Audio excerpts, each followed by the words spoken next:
অবৈধভাবে পূর্বাঞ্চলে প্লট ও ফ্ল্যাট দুর্নীতি মামলায় কাল সোমবার থেকে ব্রিটিশ এমপি ও সাবেক স্বৈরাচার প্রধানমন্ত্রী শেখ হাসিনার ভাগ্নি টিউলিপ সিদ্দিক সহ অন্যান্যদের বিরুদ্ধে বিচার শুরু হবে। এর আগের দিন ব্রিটিশ সংবাদ মাধ্যম দ্য গার্ডিয়ানের সঙ্গে সাক্ষাৎকার দিয়েছেন টিউলিপ। এতে তিনি দাবি করেছেন তার বিরুদ্ধে কোন দুর্নীতির অভিযোগ আনা হয়েছে সে ব্যাপারে এখন পর্যন্ত স্পষ্ট করে কিছু জানেন না। তবে গত সপ্তাহে সাংবাদিকদের বরাতে তার আইনজীবী জানতে পারেন বাংলাদেশের দুর্নীতির অভিযোগে তাকে অভিযুক্ত করা হয়েছে। পূর্বাঞ্চলে প্লট দুর্নীতির অভিযোগকে তিনি সম্পূর্ণ অযৌক্তিক হিসেবে মন্তব্য করেছেন, কিন্তু আওয়ামী লীগ সরকারের লোকজন দুর্নীতি করেছে বলে স্বীকার করেছেন তিনি।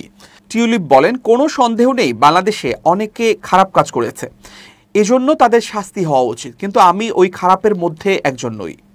টিউলিপের বিরুদ্ধে রূপপুর পারমাণবিক বিদ্যুৎ কেন্দ্র থেকে অর্থ আত্মসাতের অভিযোগও উঠেছে। বিশেষ করে 2013 সালে শেখ হাসিনার সঙ্গে রাশিয়া সফরে যাওয়ার তার বিরুদ্ধে অভিযোগের তীর।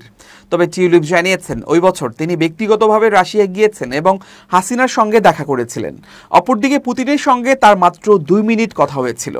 টিউলিপ দাবি করেছেন প্রধান উপদেষ্টা ডক্টর মোহাম্মদ ইউনূস ও তার খালা সাবেক স্বৈরাচার শেখ হাসিনার মধ্যে দ্বন্দ্বের মাঝে পড়েছেন তিনি। টিউলিপ গার্ডিয়ানকে বলেছেন, সত্যি হলো আমি মোহাম্মদ ইউনূস এবং আমার খালার দ্বন্দ্বের মাঝে পড়ে গেছি। এগুলো হলো সেই বড় বিষয় যেগুলোর বিরুদ্ধে আমি লড়াই করছি। এছাড়া শেখ হাসিনার বিরুদ্ধে গণহত্যা দুর্নীতির তদন্ত নিয়েও মন্তব্য করেছেন টিউলিপ। তিনি বলেছেন, আমি আমার খালার পক্ষে সাফাই গাইছি না। তার সরকারের শেষ কিভাবে হয়েছে তা নিয়ে তদন্ত হচ্ছে, আমি তা জানি। আমি আশা করি বাংলাদেশের মানুষ যা চায় তাই তারা পাবে।